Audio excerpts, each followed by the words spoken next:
from our sister mother Karua and from our brother Fred Matiang'i, and also our friend Peter Munya. So those, and Lenturi as well. So with those remarks, I want to welcome our brother JB to read a very important national statement.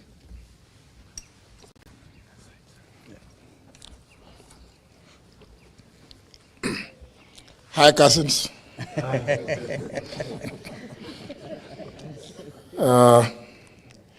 As has already been indicated, this is a joint statement by the united opposition on the murder of Albert Ojwang, as well as the continued intimidation of online and offline critics of the Kenya Kwanza heinous regime.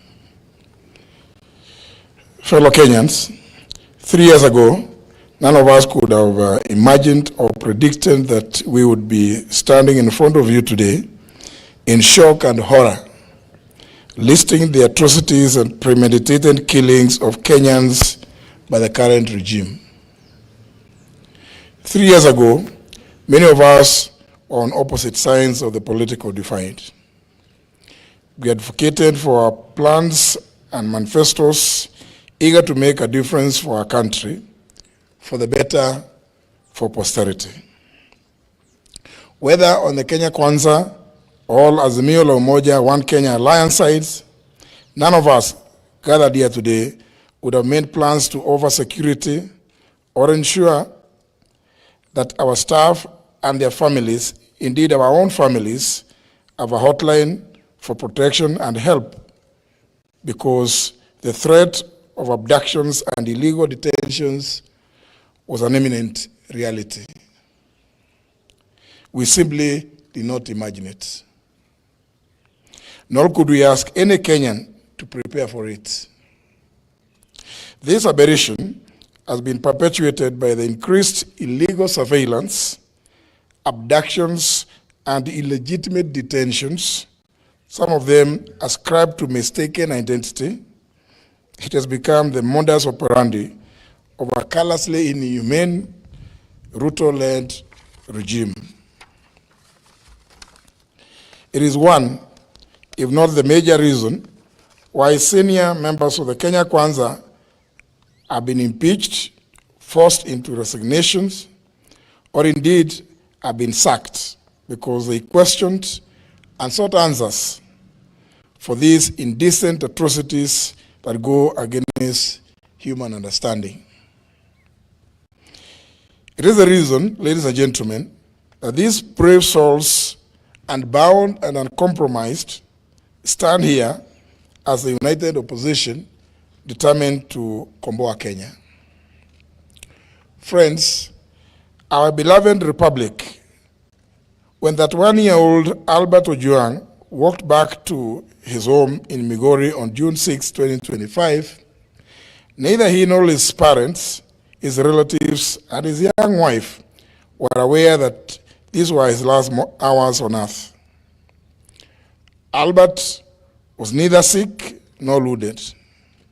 He had in fact spent the day actively planning his home garden, calculating its eventual harvest. Albert, a Kiswahili and religious studies teacher based in Voi, was a single hope of his parents and father to a 2.5-year-old child.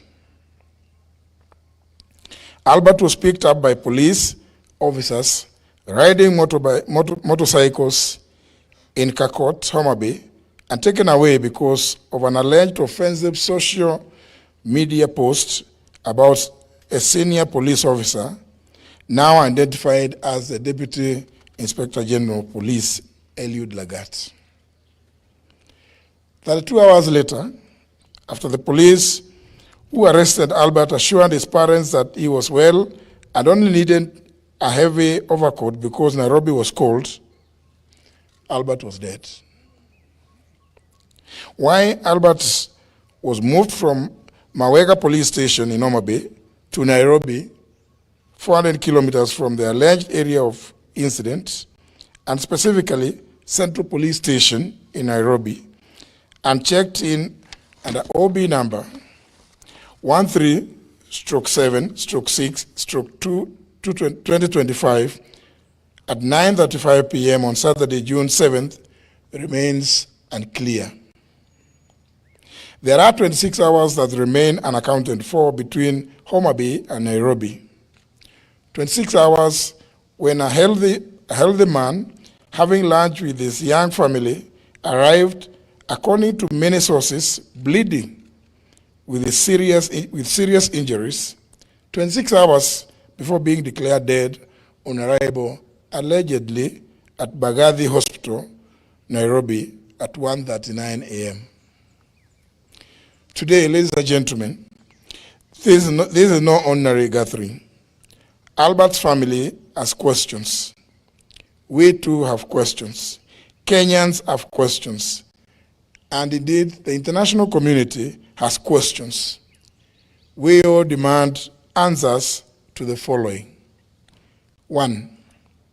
The Criminal Procedure Code, Chapter 75 of the Laws of Kenya, has clear procedures on arrests relating to cognizable offenses.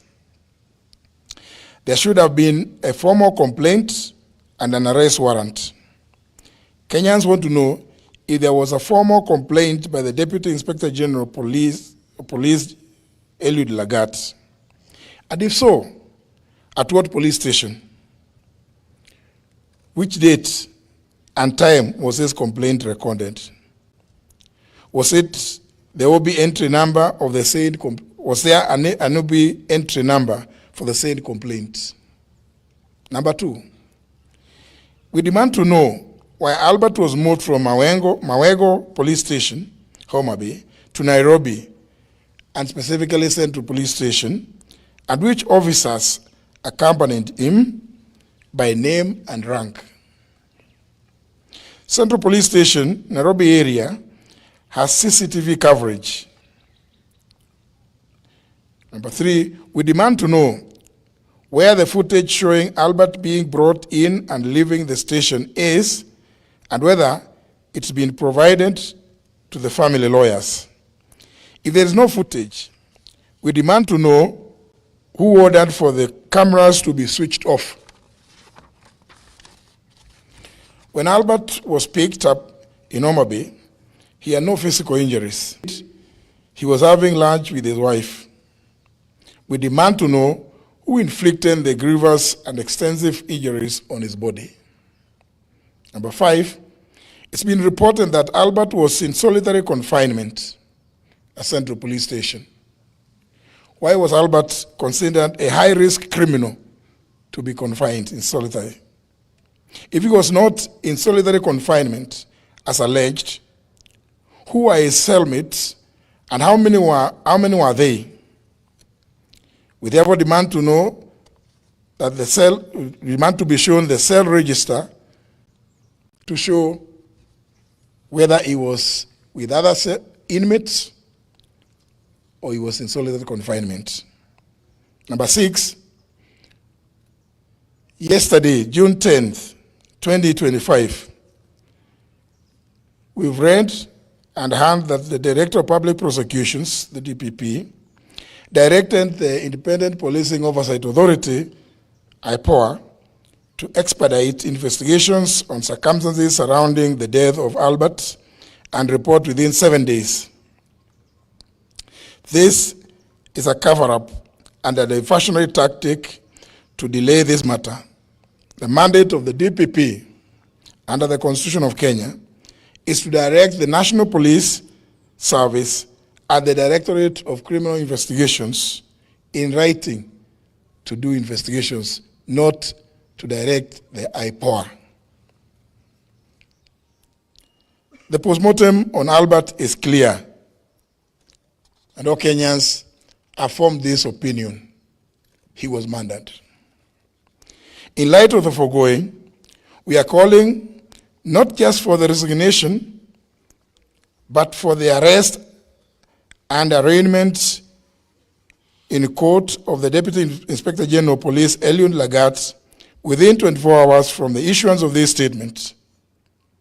We similarly demand that the junior officers currently being persecuted be given witness protection with immediate effect. Their lives, obviously, are in danger because they know the truth. We applaud the courageous Kenyans who have kept vigil at Vigilance House, and encourage them to maintain the pressure until this is achieved. We are also aware that Safaricom is complicit and indeed a facilitator in the tracing and abduction of Kenyans who have either ended up dead or maimed in the hands of police like Albert Ojwang. We want to issue a direct warning that this amounts to aiding and abetting in the commission of these crimes against humanity, for which Kenyans will hold Safaricom responsible and either take appropriate legal action or boycott their services. Finally, ladies and gentlemen, due to the persistent targeting, kidnapping and abductions, intimidation, and love arrests and murder of young people by this heinous and degenerate regime led by William Ruto, we reiterate our call for the June 25th to be a people's public holiday, a day of memorial in honor of all Kenyans who have lost their lives under this regime. Thank you. God bless Kenya. I think it's a very clear statement. I don't know whether anybody in here, because I